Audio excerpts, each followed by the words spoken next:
We can stop the All right, dither and let's delay not have the campaign lines. I'm only asking about whether he should do the debate or not. Well, that's a matter for people other than me. All right, well, let's talk about Boris Johnson's character, because, as you say, he did an interview with Nick Ferrari on LBC, and he was asked about how many children he has, and we've had a discussion about whether those are legitimate questions to ask. But it is in relation to things that he has said in the past, this Spectator article from 1995 that has now been unearthed. I mean, the first quote at the beginning, I've got the whole article in front of me, and he says, "I blame the male sex for the appalling proliferation of single mothers." And at the end of that sentence, he says, "and which is producing a generation of ill-raised, ignorant, aggressive and illegitimate children who, in theory, will be paying for our pensions." What do you say to that? Well, if you often with these, I haven't read that full article, but often with these quotes that are taken out of context. No, it's not taken out of context, because I've got it in front of me, Nick. I've read the whole article and I've got other bits to show you, but that is the beginning. They very often have a different meaning. And Boris Johnson said this morning on the radio that he never means to give offence when he writes his articles. He was a But journalist, this is a moralising tone to this article all the way through. And I'll come on to what he has said about working class men. So he says the modern British male is useless and women should have the common sense to detect that. He says if he is blue collar, he is likely to be drunk, criminal, aimless, feckless and hopeless, and perhaps claiming to suffer from low self-esteem brought on by unemployment. If he is white-collar, he is likely to be little better. It is no use blaming uppity and irresponsible women for becoming pregnant in the absence of a husband. Does he still think these things? I don't know. I don't think he does. I think these articles were written before he went into politics.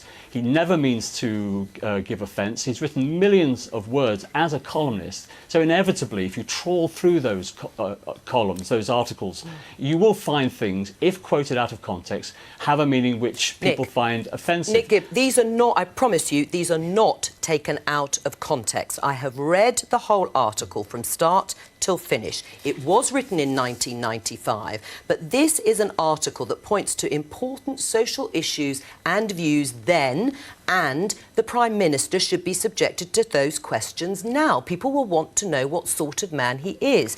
You say you don't think he believes these sorts of things. Should we find out? Well, I know he doesn't believe these sort of things. The whole government is determined to raise living standards to make sure that more people are in work. We have the lowest level of unemployment since the mid-1970s because we have a strong economy. So I know that the Prime Minister is committed to ensuring that living standards for everyone in our economy continue to rise. But if you are a journalist, if you are a columnist, and you've been writing articles for many, many years, millions of words as he's been written, if you trawl through them, you will find things that people don't like and don't agree with, and which he probably doesn't agree with today. And of course, he is taking part in huge numbers of debates. Next week, he's got the head-to-head with Jeremy Corbyn on the BBC. He's had LBC questions this morning. There's plenty of opportunities for journalists and the members of the public to ask him about those questions. Absolutely, and indeed, Sky's Beth Rigby did exactly that at the press conference. Let's have a listen. As a younger man, you describe children of single mums as ill-raised, ignorant, aggressive and illegitimate. That's how you've described millions of your own citizens. How can they vote for you if that's what you think of them? Well, Beth, you know, as I said, millions of words that I've written, we will find, everybody is able to find some that they can cull from the text and twist them and distort them in whatever way that they choose. He had an opportunity there, Nick Gibb, to say, I don't believe those things anymore. It was historic and I've changed my mind. He didn't. He has just said, as you have said, oh, well, these were, you know, millions of words that I have written a long time ago. That's not an answer to the question about whether he believes these views. Well, all I can say is I've worked with Boris Johnson for many years and I know he is committed to creating a fairer society with more opportunities for more people, and that's what's driving everything in this election campaign. It's what's driving our education policy, it's what's driving our economic policy. We want to deliver Brexit so we can stop the dither in Parliament, which is preventing government and Parliament focusing on those issues. You're always that returning to the campaign lines, but there is an important question at the heart of this election when it comes to Boris Johnson. Because he has written these things, and for some people they will be pretty shocking. He's still refusing to answer questions about whether he still holds those views and about whether he himself lives up to some of the things that he's written. He says at the end of the article, something must be found first to restore women's desire to be married. That means addressing the feebleness of the modern Briton, his reluctance or inability to take control of his woman and be head of a household. Now, he needs to say, one way or t'other, that he doesn't hold those views, or if he does, explain why. Well, as I said, the Prime Minister said he never means to cause offence when he writes these articles.